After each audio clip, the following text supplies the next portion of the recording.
In 2003, he won the Pulitzer Prize for his series titled Enrique's Journey.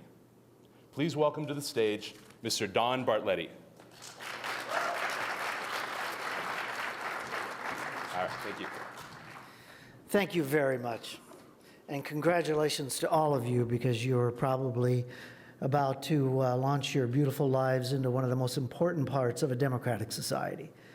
You know, we need doctors, teachers, veterinarians, we need farmers, we need the clergy and the bankers and the lawyers. But I'm telling you, if we don't have newspapers and magazines and inquisitive minds taking a look at everybody else, they're going to get away with a lot of crap that we don't want. And if you don't believe it, go to Pakistan, go to Mexico, go to South America.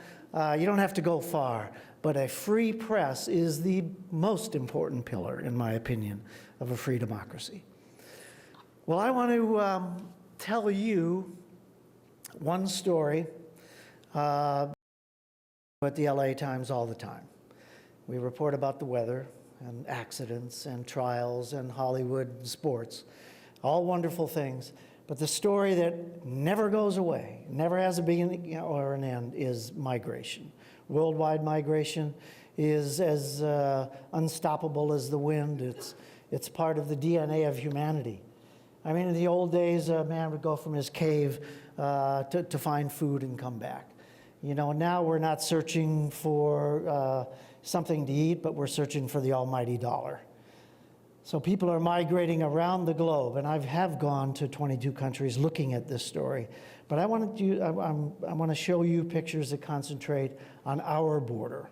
I lived near San Diego. When I was in high school, there were only maybe 5 or 6 Latinos in my class.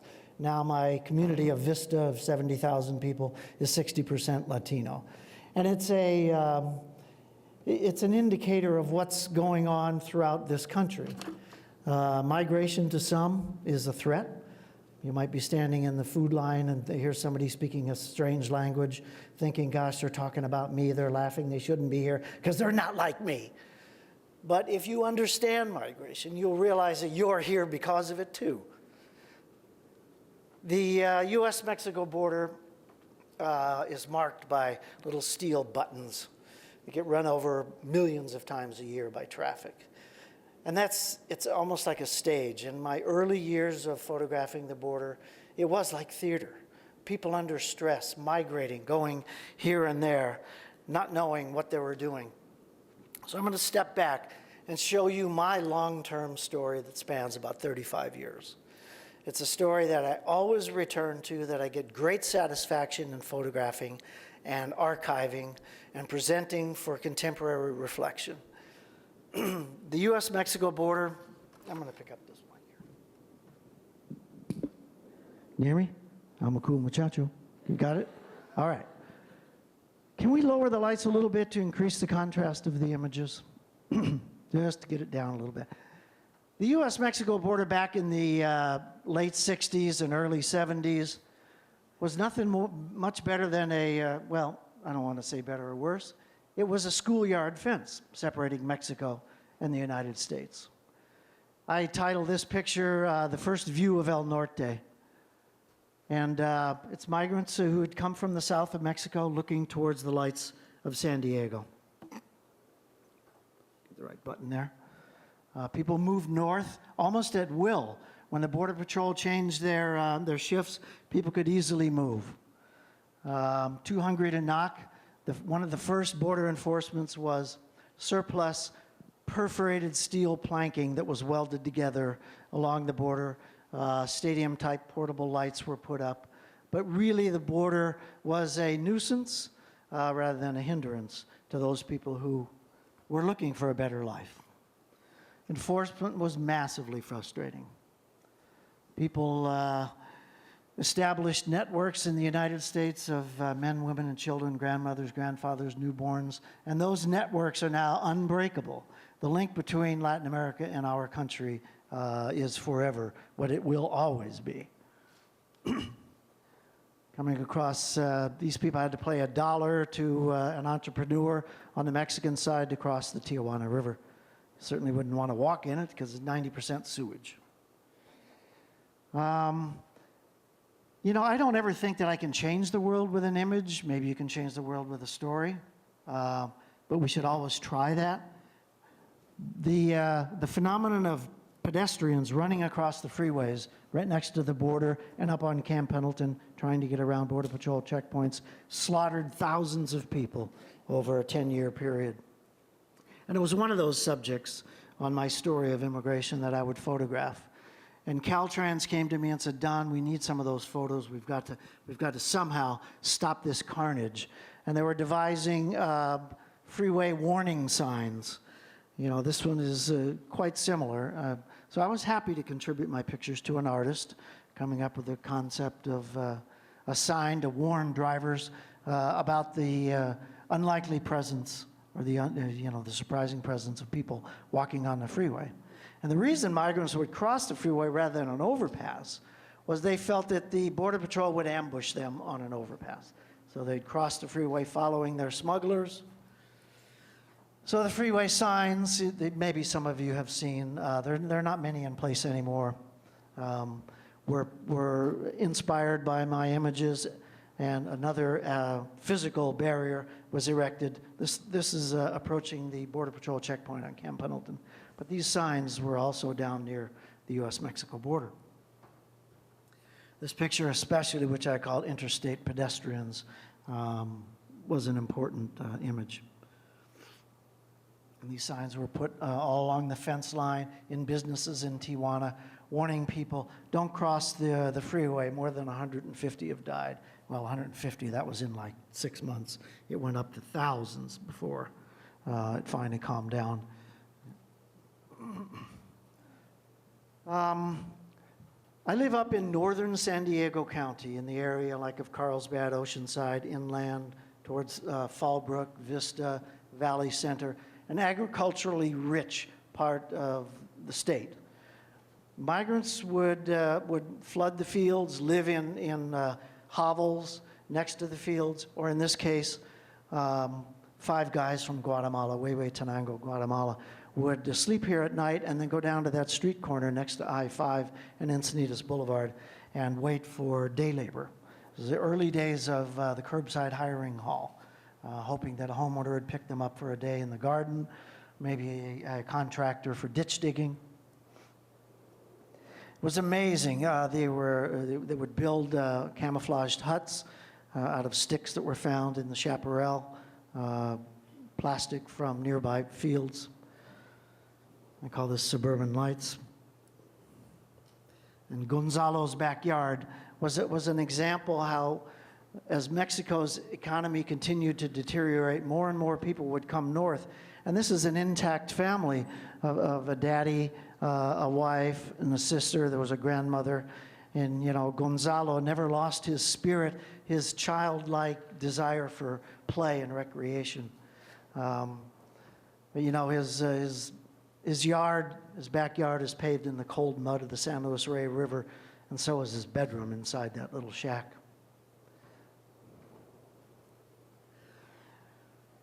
I call this the low road, where a migrant carrying bags of water to his little hovel over the hill next to a rich man's driveway. I call it a ballet of hope. Outside the gates of San Diego's wealthiest community, Rancho Santa Fe, homeowners would stop and they would embrace the immigrant laborer because if, you know, pay them $3 an hour and maybe a sandwich at lunchtime, could maintain the garden, mow the grass, take care of the baby, wash their car.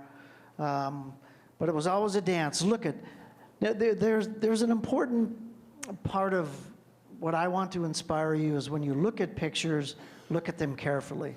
But don't just look at them and say, oh, I see that. You got to look at it like you got to read the picture. Let's read this picture. All right, we have all of these feet. How many of them are off the ground? They're jockeying for position. They're trying in the few words they might know in English to get the attention of this driver of this Cadillac. And look at the 2 guys. They got their fingers on the handle. They're ready to open the door. You know, they're looking in. They're hoping. Because if they don't get something for their days of labor, their days of being here, they may not eat. The wrought iron fence in the background, we see the gated community, the sample of the gated community. You know, the fancy rims on the car. A Ballet of Hope is a story in itself. It's a paragraph. It's part of this immigration issue. Well, as the years went on into the 80s and the 90s, fortification of the border from Tijuana to Brownsville became a mammoth and expensive project for the U.S. government.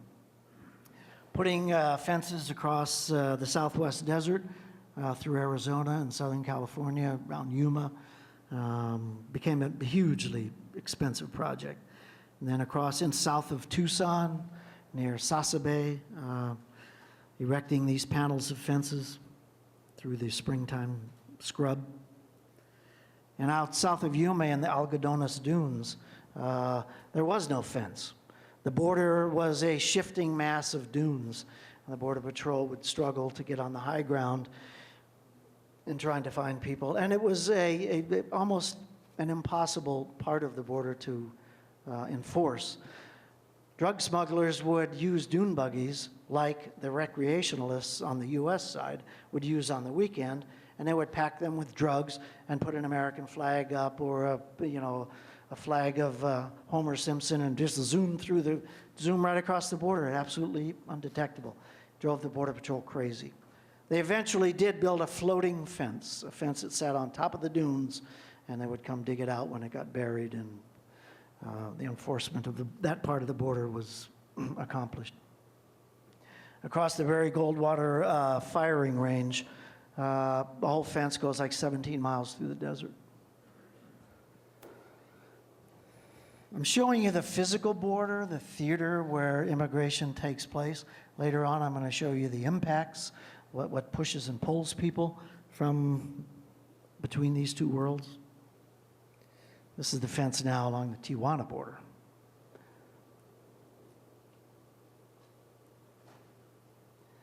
The Minutemen are part of a citizens' reaction group. We all can have an opinion about it, but the Minutemen, including this man, would sit up at night hoping to help the Border Patrol. I mean, they were not officially sanctioned. This guy, he would carry a gun. He said, you know what, I've never shot anybody, and I probably wouldn't. But he acted like a tough guy, and he told me once, look at this gap in the fence. This is ridiculous. You could bring your whole mariachi band in there. You wouldn't even scratch the drummer. But it is surprising to find that if it's going to be a solid barrier, what's the sense of this? We'd spend all night, and I spent a couple nights with him. I did a video with an audio recorder and taking pictures, putting them together in a narrative. And if we have time at the end of this, I'll show you the new photojournalism and what we can do. Another man along the border. I keep trying to fill in all the gaps of the whole border experience, the whole never-ending story.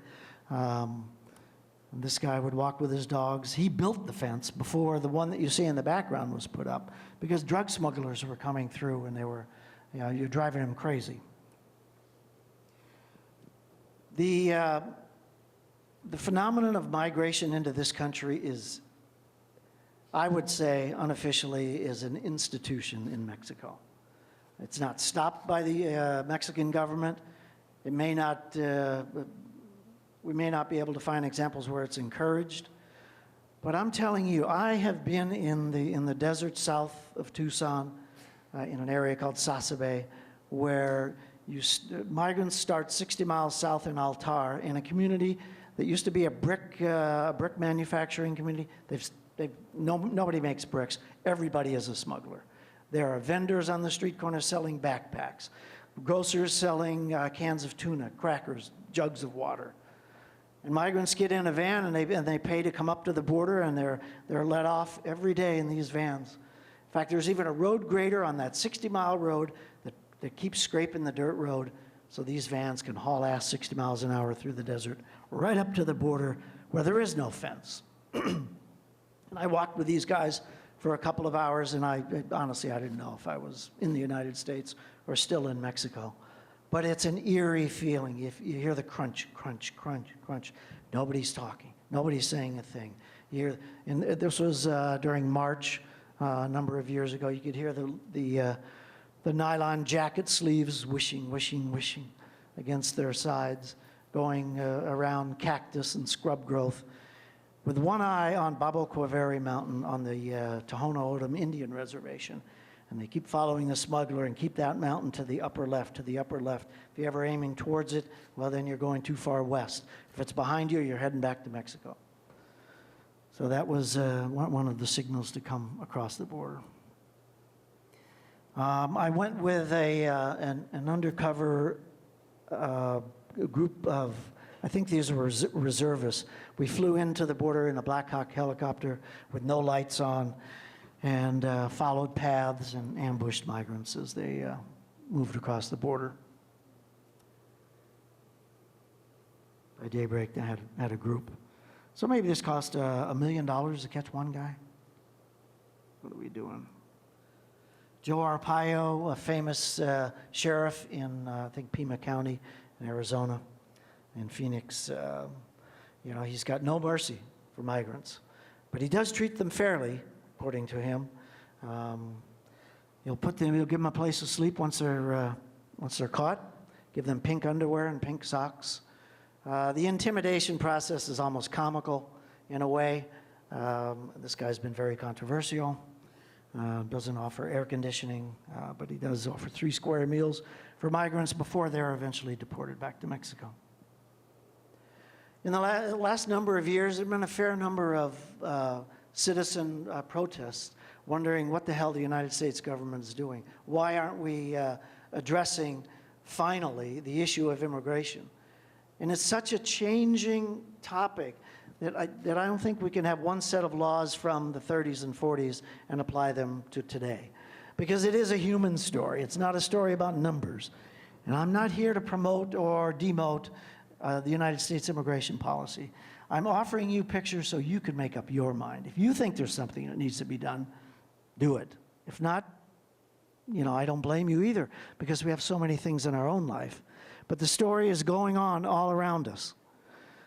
And I'll be truthful with you, I can hardly make up my mind. When I'm on the immigrant trail, I get it. I get it. There's no way you're going to live in Honduras or Mexico among the corruption where you don't know if the water's going to come out of the faucet in the morning.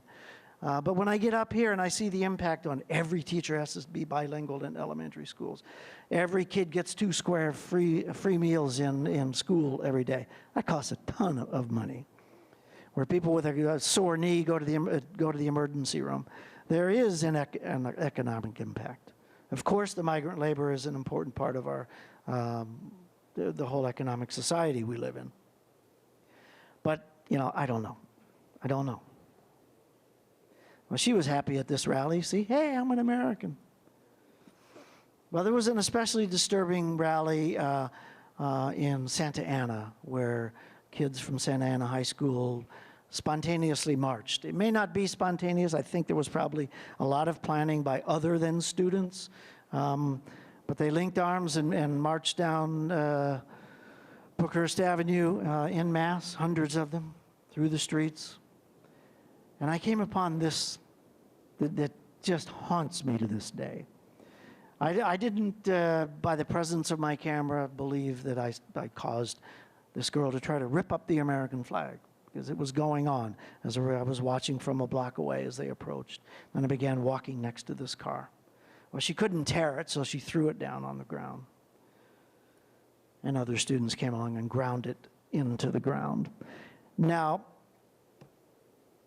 mass rallies after this did not show the tricolor Mexican flag in such numbers as the early protests were.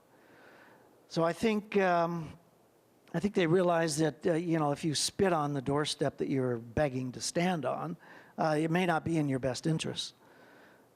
But in the case of these youngsters, it may have been mob mentality. You know how you get the rhythm of something that may not be quite what your parents taught you to be, but you do it anyway. So that's how I've made up my mind, that these kids are not anti-American. I'm sure they want to be here and they have to be here. One part of the border that caught fire tremendously, I think it was in 2007, was famously reported for 500 houses in San Diego County were burned to the ground. 200,000 people were evacuated from the inland areas in the south and moved to the coast and so forth and so on. We reported all that. I wanted to cover the fire in a different way because the losses and the finds in the ruins of your childhood home are aching, and they're terrible. They're tremendously hard to overcome. But down along the U.S.-Mexico border, after this fire roared through, it uncovered a network of footpaths that are the passage to the United States through millions of illegal immigrants. The little path comes across Tecate Peak, around and through the valleys and up into eastern San Diego County. Well, there were, I think, 12 migrants burned to death. I know 12 of them were brought to the UCSD Medical Center, Burn Center. So that's the story I began following for 1 year, was what happened to these people. So here's a man from an outreach organization who found the clothing and the bodies of 4 people from one little town of Tonalá near Acapulco. So I did everything I could to find out everything I could about those 4 people. Concepcion Peralta was a migrant laborer who had retired in Mexico in Tonalá. He came north searching for his daughter and her husband and their friend, and wondering why after months the bodies haven't been returned to Mexico. The coroner told me that the bodies were so badly burned that it was impossible to identify them. No fingerprints, no dental records were available. So Concepcion came north. He got a special humanitarian visa, submitted DNA, blood, and they did trace the identity of his daughter. He never believed she was dead. But finally, confirmation caused him to construct these 3 crosses. He pounded them into the rocky soil, the burnt soil along Highway 94, which runs parallel to the U.S.-Mexico border from San Diego to Arizona. I followed the bodies as they went back into the homes where these victims were born and raised. And the horrible outpouring and the very subtle stench of rotten bodies inside these coffins, after a 3-day trip from the morgue in San Diego to this little village of 5,000 people, the subsistence agrarian town where you wouldn't blame anybody for leaving. But they left for the dream and they came back. Still hurts. I also followed the fate of 4 survivors at the UCSD Burn Center, and that wasn't an easy task. Outside the hospital, there were Minutemen, cursing and screaming and saying, "Why are you giving, this care to these people?" But the head of the burn unit said, "I don't care who anybody is. If somebody comes here, all of my doctors and nurses will care for them in the best way that they can." So this boy was burned over a considerable part of his body after he was coming back to the United States. He worked in a nursery in North San Diego County, and his father died, and he went to his funeral. He's trying to come back across the border when this fire hit. Well, he did survive. He was in 2.5 months, and the bill came to $1,500,000 for his care. But the number on the care is just a number. Here we have a human being who still has his dreams. Now, with the debate about immigrants in the labor pool is interesting to me. One line that Joe Arpaio uses, "Oh, they're taking our jobs." We've heard that all before. They're taking our jobs. Well, it was interesting. I went down to Georgia. We did a series of stories called The New Latino South, doing a variety of stories about how immigration is not only changing Southern California, but a considerable part of the United States. And in the South, the cradle of racism, it's amazing. The New South is embracing people who don't look quite like the white people. And hopefully, thank God, we've learned our lesson in that part of the country. But the immigrant labor is needed. In a blackberry farm in Frey, Georgia, Latinos are rapid fire pickers. They know they can pick a crate every 15 minutes.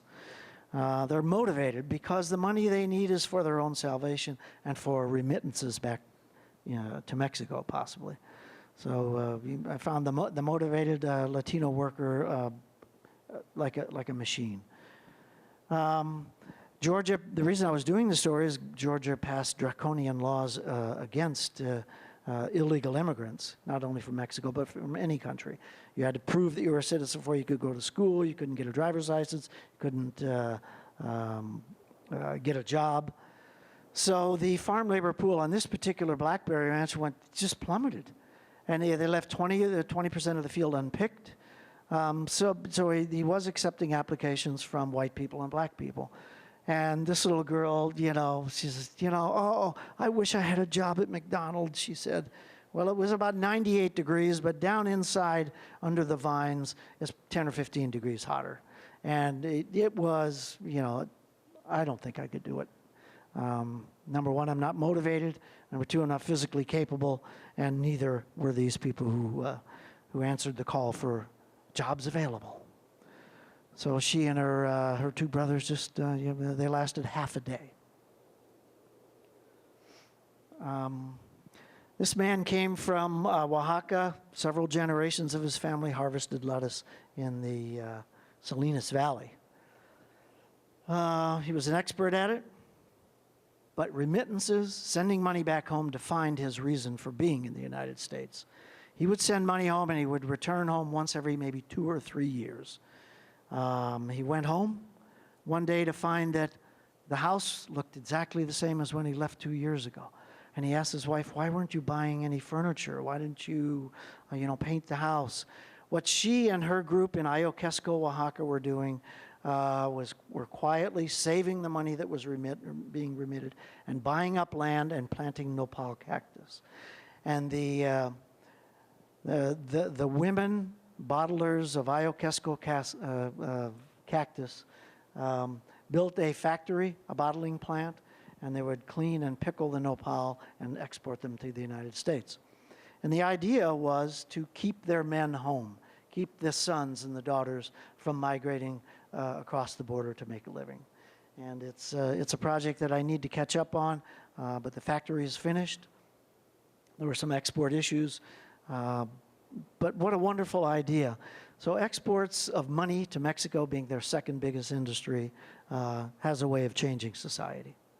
I tell you, there couldn't be two better countries on earth right next to each other than Mexico and the United States. We need the immigrant laborer, and Mexico needs the money. Well, there's another man, John Ward. He's got a different take on the border. So the border is really in the way. So John Ward is a pilot for the drug cartels, for the Sinaloa cartel. Here I'm in and he was caught. I'm in a federal prison up near Reno, Nevada, where he granted me 2 interviews. I videotaped him, made a video of him, and he told me some of the most incredible stories, how he would fly across the border from Baja, fly into Death Valley, fly across the United States in a small plane, hopscotching, delivering millions of dollars of cocaine and marijuana. He told me his story. We'd fly into Smoketown, Pennsylvania, for example, in the heart of the Amish country. He said, I'd fly in there like a tourist, and I'd have 63 pounds of cocaine in the back seat. I'd fly in there, and I'd go up to the little, there was a motel at the end of the runway, and I would say, yeah, I'm a tourist. He looked like a grandpa. Nobody suspected what he was doing. And in the middle of the night, the cartel operatives would come to the cabin and exchange 63 pounds of cocaine for like $10 million. And he had it down. He knew how much $1 million weighed. He said $1 million weighs 63 pounds. So you had to be careful that he didn't overload the plane. Oops. Oh, Jesus. Help me, Lord. Okay. Technology. I tell you, photography would be a lot more fun without the cameras. Let me tell you, we really would. Okay, I flew, because of his phenomenal stories, I tried to follow 3 of the routes that he took. The one into Mexico became way too dangerous because of the cartel enforcement and the Mexican government's crackdown. But I did go to Smoketown, and I flew into Death Valley, where he would land in an area called the Racetrack, which is a dry lake bed. It has these little rocks on it that move mysteriously and leave trails in the cracked mud. So I hired a private pilot from Trona, who I knew from a previous story on a dirt football field. He was a retired football coach. So I said, yeah, I'll take you. Sure, I'll fly out there. Yeah, we can fly right over there. But we can't land because it is a sanctuary of natural beauty.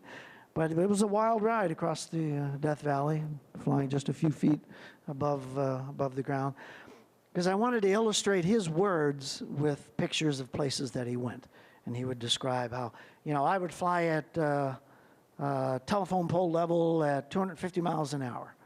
And I would land the plane at night, and there would be portable lights set up on the desert, and we would refuel the plane, unload the cocaine, and load up the money, and he would fly back to Carlsbad. That was a short run that he was doing. And then the operatives would pick up the money at his house. But he had so much money, he had to bury it in the backyard, so much money that he had as his profit. You could make $250,000 for 2 days' work. Here's the racetrack at night. I spent all night out there. The game warden or the park warden said, it's a long ways. It's 50 miles on a dirt road out there, and if you go out there, we only patrol it once a week. You get a flat, you could be out there all week. Well, I took a chance, and it was a magic experience, being out here, trying to illustrate that, okay, this is the nighttime place where he would land. And it was really tragic that he would instruct his ground crew to move these rocks. Now, these rocks have been studied by scientists trying to figure out, now, how the hell do they move across a dry lake bed? Well, just brief that, it's not part of the story that I want to spend a lot of time on. But when it floods during spring rains and the howling 70-mile-an-hour winds come through this pass, they maybe inch it along or erode the soil, and the rock just kind of moves a little bit. So over maybe, I don't know how much time, months, years, decades. So for him to move those rocks, it was desecration. But he had the money. He wanted the money, and I went with the Border Patrol in South New Mexico, in what they call the boot heel of New Mexico, where drug mules are hired and employed by the Mexican drug cartels to carry a 50-pound backpack of marijuana 100 miles across the border to, I think it's I-10 or I-80, Highway 8, goes across the bottom of Texas. So all night with the Border Patrol, just looking for signs of this, that, and the other thing. I spent a week on this story. Sometimes to find the story, it takes, more time than you'd ever imagine. But the LA Times, we devote the resources, the financial resources, and the staff to do the story. Well, the trackers eventually did find 4 or 5 guys with their bundles of marijuana. And let me tell you, it took like 6 days on this story before we found anybody. I imagined these drug mules, they would be like, a Superman. How can you walk 50 or 100 miles with 50 pounds on your back? But God, these poor peasants, some of them told me in the jail, they said, there's no work to do. We have nothing to do in Mexico. We'll do it. So they got their tennis shoes, and they got their, just their wintered coat on.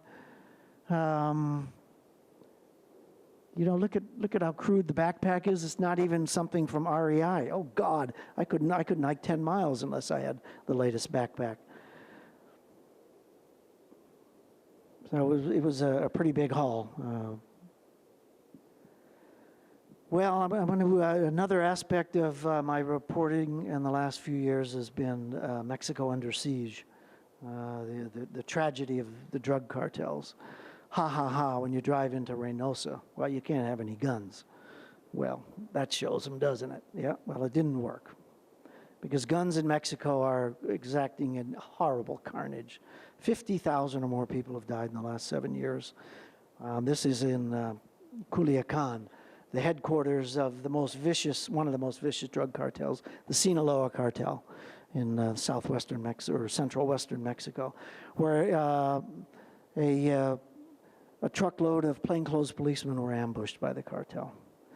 Now, this is interesting. Most of the Mexican photographers will come up to a carnage scene, shoot it for 5 minutes, take a few notes, and then bolt, take off. I thought, well, that's really weird. Why do they do that? So I'm hanging around.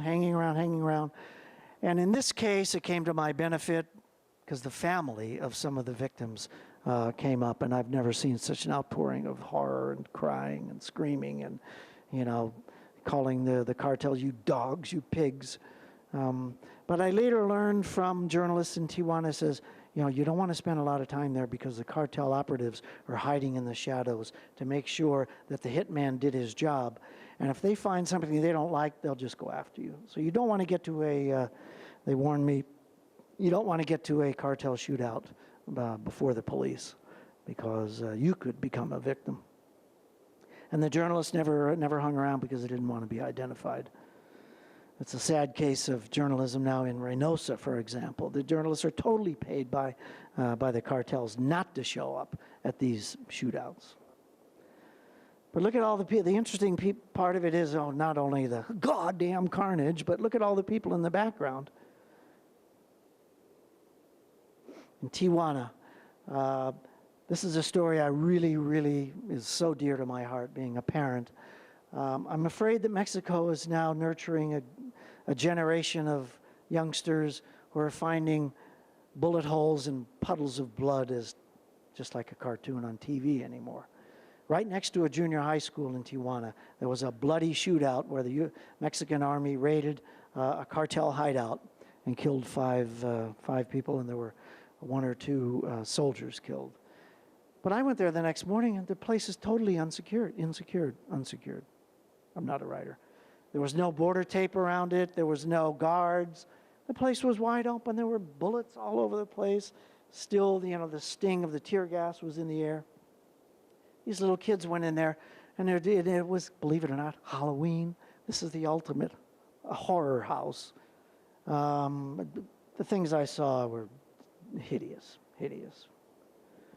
And they would run back, and I went to the school later, and at lunchtime, little kids were saying, I found a bullet. They would hold up a bullet, and they were taking pictures with their cell phones. And this was a kidnapping hideout for the cartel, where they have so little disregard for life that even the guard dog was left to starve to death after it was raided.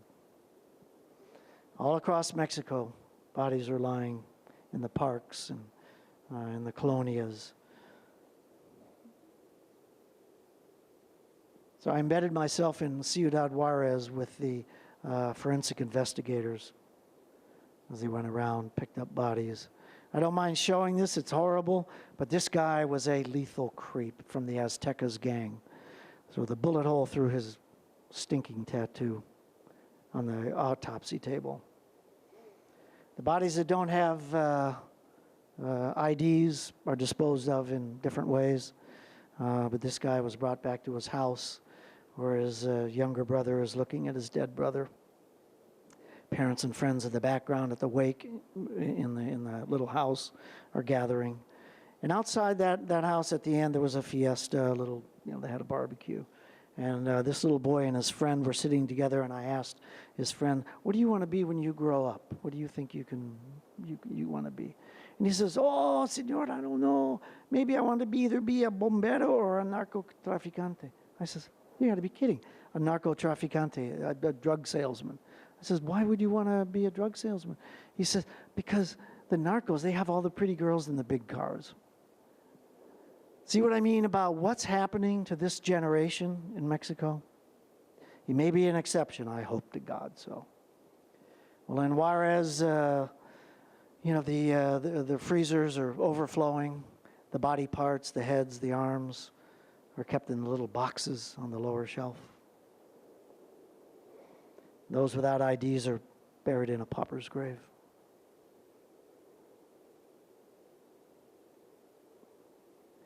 The tourism industry has collapsed in Tijuana and Reynosa and Brownsville. No longer do you find San Diego State University students, plowing across the border on Friday night into the discos. The discos are there, but along in the red light district in Avenida Revolucion, it's dead. Even in this club, when it should have been filled with revelers, this poor guy even fell asleep in his own nightclub. This was what I call a moment, something you don't expect, but has lasting storytelling qualities. Okay, where are we in time? I'm sorry, I got to speed it up. All right. The story I won the Pulitzer for was called Enrique's Journey. I call it Bound to El Norte. It's a story of children under the age of 18, minors, trying to get to the United States to find their parents, specifically their mothers, who had left to work in the U.S. but never came back. So starting in the dump of Tegucigalpa, trying to illustrate the lowest rung of the economic ladder, with Enrique's grandmother, warning him, don't go, the trains are dangerous, I'll give you all my money if you do go, so she gave him $17. Along the Suchiate River, between Guatemala and Mexico, there's a Catholic shelter. So I did this story like a Hollywood movie. I had lists of things to do. I didn't necessarily do them in the order, but the story as we published, the 6 parts, was started in Tegucigalpa up to Grandma's house in North Carolina. But along the border, a boy is tracing the train route, having no frickin' clue of what's coming up. Juan Joel looking for the yard security.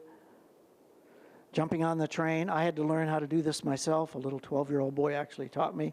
And he said, don't ever do what this guy is doing because, okay, it's 95 degrees, 90% humidity. These petrochemical cars are slippery and greasy, and you see the roadbed has these roly-poly rocks. It's very, very difficult to run along and catch a moving train. And what happened to little Jorge is his hand slipped off that railing and chopped off parts of his legs and foot. Another thing in the list of how I did this journalistically was amputees. So I would, along the whole train route, this took me 3 months. I didn't just get on a train and haul ass to Texas. I went little by little by little, and in the case of finding the victims, I went from Red Cross clinics looking for victims. Thank God I never saw any fall off the train. But getting on the train, here's an image we didn't publish. I'll show you a little later one we did. But getting on the train was on my list. This is one of my favorite pictures. If you look at it carefully, okay, the kid's clothes are dirty. He's probably been on the road a long time. He's got a tear in his trousers. Look at the sinuous muscles that he's gripping that freight car for dear life. And he's got a piece of candy in his mouth. He's probably 14, 15 years old, having no idea what's coming up. There was a little song that the migrants would sing on the train when I first got on, called Rama, Rama, Rama, Rama. I thought, wow, this is kind of a catchy little tropical tune, when a branch swatted me in the ass and damn near flipped me off the train. Rama means branch. It was a warning. It was a warning from the migrants up ahead that here come the low-lying branches barreling through the triple canopy jungle in parts of Chiapas. The train looked like it was going through a tunnel, a green tunnel. And those branches just a few feet above the top of the rail cars, migrants told me would, cut your skin, tear your clothes, throw you off, gouge your eyes out. So for this picture, I heard the call.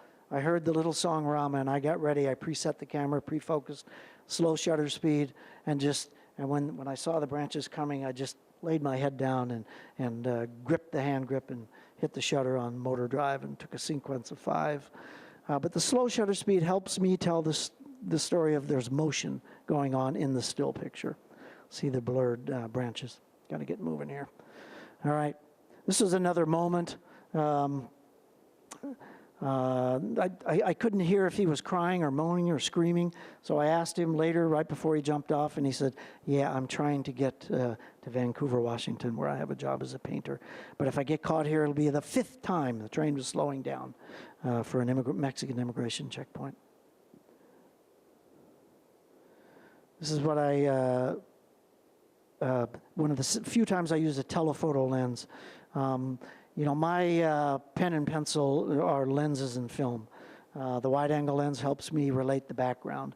A telephoto lens helps me eliminate the sides and just look straight into what I call the pilgrim train. All these faces are looking north, not south. It was something that an undercover policeman told me. He said, you know, Don Donato, they call me, you're going to get on that train and you're going to see the El Tren Pellegrino. Sometimes the train would stop for no other reason, but what's going on here? There's this thundering chorus of footsteps pounding along the tops of the trains. You know, guys were flying across trying to get to the back of the train thinking the immigration authorities were at the front. So they wanted to get as far away as possible. But I had already made this route twice. I knew the train stopped for a crew change or something. And so did this guy, because he's not running. He knew. He had probably been deported more than once. So you knew the train would continue on without any vigilance. I met little Dennis Contreras, 12 years old, traveling alone. Although he would find other kids that would hang on to him because he was a great beggar. He had a squeaky high voice. He was trying to find his mother in San Diego. Those dogs are pretty mangy dogs. Here's where the train stopped for one of those unknown reasons to me. The trains are unscheduled. I don't know why it stopped, but he was a good beggar. Kindly people along the sides of the track helped him. Juan Joel told me the worst thing about taking this train is you never know if you're going to get any water. So in desperation, he would take a bottle he found and fill it up in a puddle next to the train. And he would filter it through his T-shirt to get out the sand and the insect parts, but the microbes were there. There was a number of sick kids on the train. One of the few times I could stand up on the train in southern Mexico because the roadbed is so mushy that the train waggles back and forth. In fact, they call it the iron worm. Another term they call it is the beast because of the gangsters that robbed them and of the branches and a whole host of things. But I could stand up because we're going across a river from one state to the next. When, as we approached Veracruz, the kindest state in Mexico, one of the most magic pictures I've ever made happened. This brother and sister probably started racing the train. And the editorial significance was it brought whoops and yells and cheers from all the migrants on the train. Here's another picture I like to use. You need to read in your head what you see. Okay, obviously the beautiful little girl in the back, God, you know, but her ass is flying off the rump of the horse. There's a vortex in the rump, you know, as the the horse's hindquarters swoop forward. Boy can't reach the stirrups, probably his daddy's horse. Look at the frayed green rope, sort of a makeshift reins. But two little boys and girls, and yeah, I've often thought I should go back and try to find them. All along the route, I would take pictures of train signs marking where we were, because I had no idea where the hell I was most of the time, and I would like to go back and find them. I call this Chiapas Racers. This old woman who claims she was 130 years old was one of the legendary food throwers of Veracruz, the state of Veracruz, where Mexican migrants who I interviewed at the Texas border told me is the kindest state in Mexico. Doña Maria said, if I have 2 tortillas, I'll give 1. But I'm so old now, I can't get down to the train track. So I let my daughter carry a bag of tortillas, and she throws it. And as soon as the train whistle blew in the distance, she gave her daughter the bag of tortillas and said, you better go now because it takes you a long time, because her daughter is 70 years old. So she might be 130. We published around 100, but she was a saint for sure. This is the reason I do photojournalism. This picture has 2 important things that only ends up in a few pictures that I shoot: substance and style. The style is how I set the camera, where I stood, what I did. In this case, I'm panning with a slow shutter speed to show the motion of the train. The substance of the picture is crystal clear by the grace of God. Don't give me any credit. It just happened that the gift is clear. And look at the 2 hands here as if to say, go safely and thank you. Stepping back with a telephoto to show, to give you a view of the Pilgrim train. Coming up into the ancient lake bed of Mexico City. This became the signature picture for the 6-part series, Enrique's Journey. This is not Enrique. We only saw Enrique at the very border of Texas and Mexico. But using interviews, we followed his route. I like this picture because it's an uncertain horizon, uncertain fate for all of those not looking back but looking north. A metaphor for children migration. Once you get to the Rio Grande River, they're broke, hungry, tired, and they can stay at a Catholic shelter for 5 days, and then it's down by the river. This poor little boy was hit with a piece of concrete by some Mexican drunks. I stayed with him all night long. Eventually in the morning I did buy him painkillers, but then I never photographed him again. Crossed the Rio Grande many, many times. Went with trackers in the South Texas desert. Enrique found his mom. With his first fistful of gringo bucks, he went and bought, logoed T-shirts and things. So I don't know the slow death of poverty, so I don't know if he was wasting his money. This was his dream, and he was playing it out. But his mother, in a moment, showing me the pictures and said, I never should have left Enrique. I never should have done this, knowing how hard it was to get home to me again. Okay, I'm going to end up with one final story of a girl down in Texas, medium. Her father was deported to El Salvador. So she works, she goes to high school, she works at a restaurant, she cleans houses, she does her homework, and keeps her tips under a mattress in her bedroom, along with a picture of her father. So the story of immigration are those individual stories. It's not the numbers, it's not the fence. Same with this poor guy down, looking north. He was deported from Riverside, tears in his eyes. I can't get home, I can't get home. There are shelters along the border just crammed with people, sleeping in makeshift hotels, in the cemetery. Boy, this was a weird scene. This is like a 12-second exposure, camera perched on another tomb. I painted with light, with a flashlight. In order to get what my eyes see, you have to overcome the limits of technology, which is your eyes and your brain are far more acute. So using a long exposure and a flashlight, I was able to capture the scene of this guy sleeping on a tomb.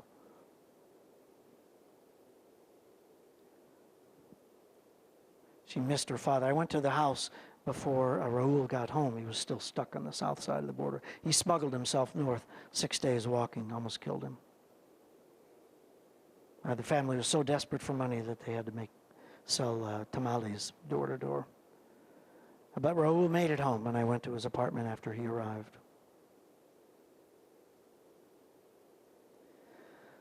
All right, you know what? We're almost out of that. What time are we going to clear out of here? How much? You know what? 11:50, okay. Y'all have to pee, or you want to wait? Let's just go for this. This is what got me into this story. This is the story of Wilfredo Ramirez in a tomato farm 5 miles from where I live. I was photographing the migrant hovels and farm worker villages. The hardest thing about dealing with this man was walking past his little hovel, because he insisted that I sit down and have a taco with him. Sometimes the poorest people are the kindest. So he invited me back to his village in Oaxaca, where the roots of Mexico and his family run very, very deep. Here are his grandparents, who never went further than a mule ride from their adobe house. But now all of their offspring have gone to the United States. Her son, grandsons, and great-grandchildren. Well, Wilfredo asked his son, listen, you're working in a bank, you're the first one to graduate from high school in our family, but you're only making $12 a day. Why don't you come to Carlsbad with me? You can make $12 in, before noon. So he smuggled him across the border when the border fence was this perforated steel planking that mindlessly ended somewhere, until he simply walked around it and walked all the way to Carlsbad. Living in these crude conditions, Wilfredo Jr. is strumming a little corrido because he had to leave his wife behind, about love lost and hopes for his future in the U.S. Well, at the end of the growing season, he stood along El Camino Real looking for day labor. Anybody would pick him up to do anything. Well, a roofer picked him up one day, and in a little bag, Wilfredo always carried clean clothes, and that impressed the roofing contractor. And Wilfredo worked furiously, doing the worst job, tearing off old roofs. He eventually promoted him to a foreman, and here he's putting a roof on a $1 million house in Rancho Santa Fe. He eventually got his citizenship. He learned English. He said, I snuck across the border. By the grace of God, I was given amnesty in the 80s during a program during, I think, the Reagan administration. So he said, but I'm not going to smuggle my children across. I'm going to do it legally. So he built himself a house in Tijuana, brought his family up from Oaxaca, and eventually, and now they're all here legally. After the ceremony at the Convention Center for Citizens in San Diego, we went down to where the U.S.-Mexico border fence ends at the ocean, and he held the little packet that he was given with his naturalization certificate and the little American flag. It's a symbolic picture showing through all of these years that long, long form story about this one particular man. Okay, well, thank you. Any questions?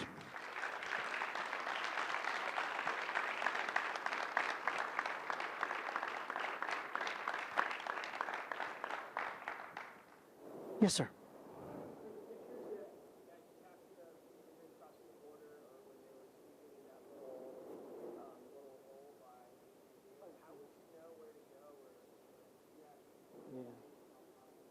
Okay. The question was, well, how did I find the places where the migrants were sleeping, specifically the one in Encinitas along the freeway? Through the Museum of Photographic Arts in San Diego, I got a grant from the National Endowment for the Arts to spend 3 weeks away from the newspaper. So I knew where some of these farm worker camps were, and I would walk along the freeway and look for signs of this, that, and the other thing. And trash would get my attention, little trails that shouldn't be where you think they would be, led me to that place. And I'd gotten there during the day, and I saw a plastic bag tied to a mesquite bush, and I said, wow, somebody lives here. I can't believe this. So I stayed there all day until just after sunset. These 5 Guatemalans came marching up the hill, and they looked at me, and we had a long, long conversation. I stayed 2 nights. So I stayed one night. I photographed them with color film, and it looked horrible. So I came back a second night and shot it with black and white film. By that time, they didn't care about me. They were sick of asking about the cameras, how much they cost. But they knew, because I told them I'm from a big American newspaper. And I would say, what you're doing is changing your life, your country, and my country. And if you let me stay with you all night, I just promise to show the truth. And they were cool with that. So that's sometimes in photography, the camera is your worst enemy, but time is your best friend. Yes, sir.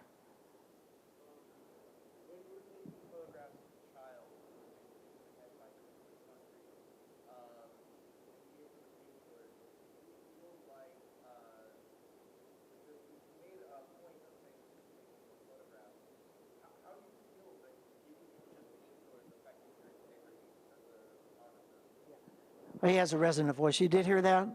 You know, the kid that was hit with concrete in the head, sleeping in that culvert along the Rio Grande River, you know, I gave him painkillers. The ethics of photojournalism demand that I try to be as neutral an observer as possible. And I do adhere to that. I really, really do believe it's important for me to tell the story. I could, without interfering, because I'm not making a pseudo-documentary. I'm not making a film based on real life. This is not Fox News. This is not, you know, some tabloid newspaper. This demands that I show you exactly what happened, because if you doubted any one picture, would you doubt them all? I would. I've known photographers who've screwed with their subjects or mickeyed with the pictures, and suddenly your credibility is gone. I gave the boy painkillers because It was a cold night, and he was sweating profusely. He had his, you saw in the picture, he had his shirt off. There is a point where I want to become an advocate with a camera, but the ethics of my newspaper demand that I try to be neutral. So after having been with this boy and his friend for 3 days prior to that, and spending all night at that culvert, I decided he's suffering. I can help him. I didn't want to change anything in the story, so I ignored them the rest of the time I was there in Nuevo Laredo, Tamaulipas, right on the northern part of Mexico. So that's what happened in that case. I thought it was the right thing to do. Yes, ma'am.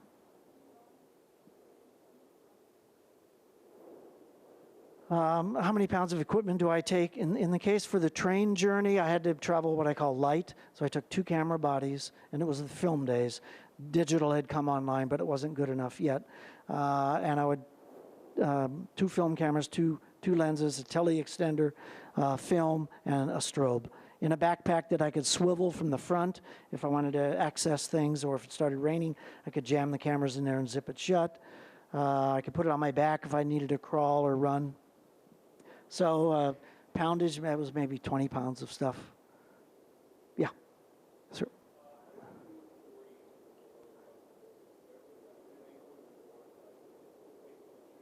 Yeah.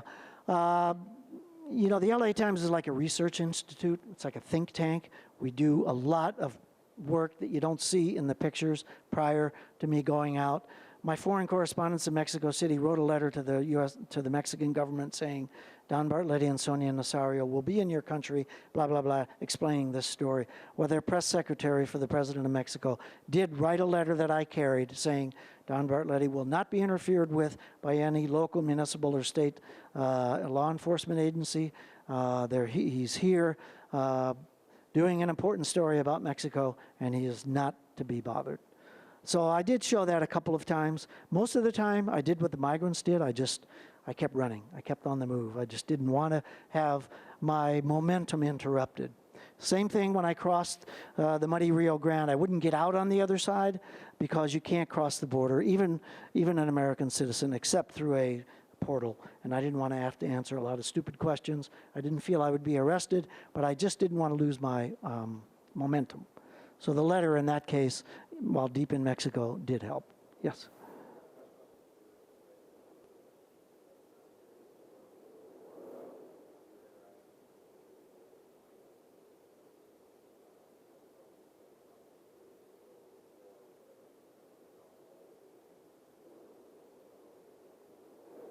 Right, exactly. The question was, you know, how do you establish a rapport with your subjects? Now, people who are on the run, people who are under extraordinary pressure, life-changing decisions are being made all the time, and suddenly I show up like a tourist. It did take a long time to, but I would embed myself with a group of youngsters, staying with them because being familiar with them, and having told them a million stories about my newspaper and their life and the importance of documenting this migration issue. And one middle-aged guy came up to me after I made my speech in Spanish. He said, you know what? Nobody pays any attention to us except the priests who help us and the police who want to kill us. He said, so I said, you know what? I'm right in the middle. I'm here. I'm not going to help you, and I'm not going to hurt you. But I always emphasize that if you let me stay, I'll tell the truth. And some were like, what the hell does that mean? Others would run because they didn't want to be shown, and others would, childlike, just say, hey, take a picture of me. Yes, ma'am.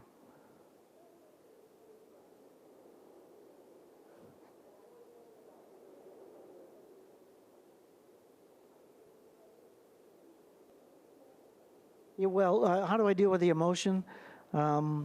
Well, I don't feel I'm a voyeur. I don't feel I go to carnage scenes or shove my camera in the face of somebody who doesn't know if he's going to live the next 10 minutes. But if I didn't do it, who would? If the story wasn't told, would it be a part of our evolution that we missed?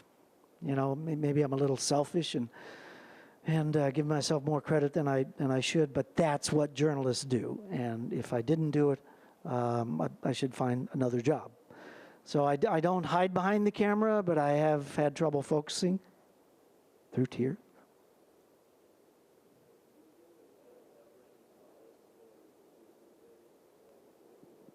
Yeah, is there any bias in the pictures? The nature of the craft demands that I decide what to include and what to leave out.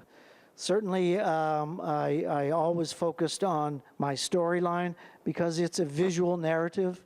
I had to show certain things, and I try to do it with style and substance.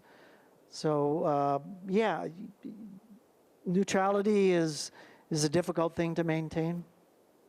But it's not a bad thing, because when you read a story, you're reading the brilliant summation of a writer that helps you organize the confusion of real life. In fact, that's what I often feel that I do with a camera. Okay, I'm standing here and I'm looking at this huge, giant room. Well, somewhere in the room there is an example of somebody who feels strongly about what I'm talking about, or is bored to death, or is looking at their cell phone. Those are the things that I zoom in on. Those are the things that I try to find. And in the saga of immigration, you know, I'm not looking at the whole fence. I'm not looking at the people in the street. I'm looking at the people on the move. I'm looking at their expressions. I'm trying to get a reaction from the image I make. Okay, way in the back, we haven't had one.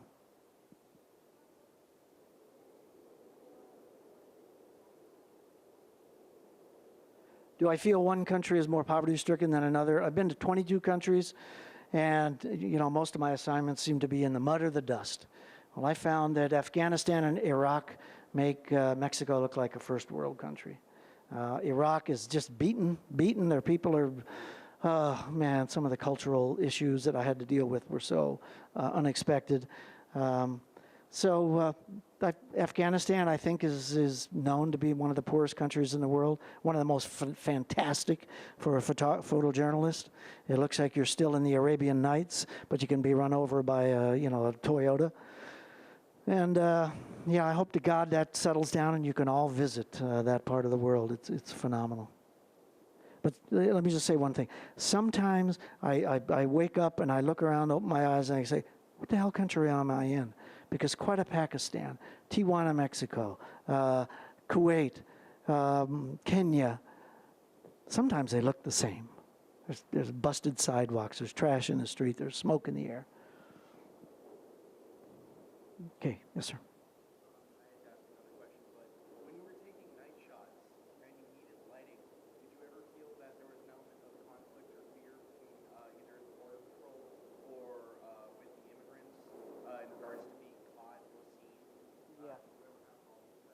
Yeah, but with the discipline of night photography slows things way, way, way down, from 1,000th of a second to 5 seconds or 10 seconds. And it also builds in a whole new responsibility of setting that scene up. Whereas if I'm shooting on a moving train, you know, I'm just moving.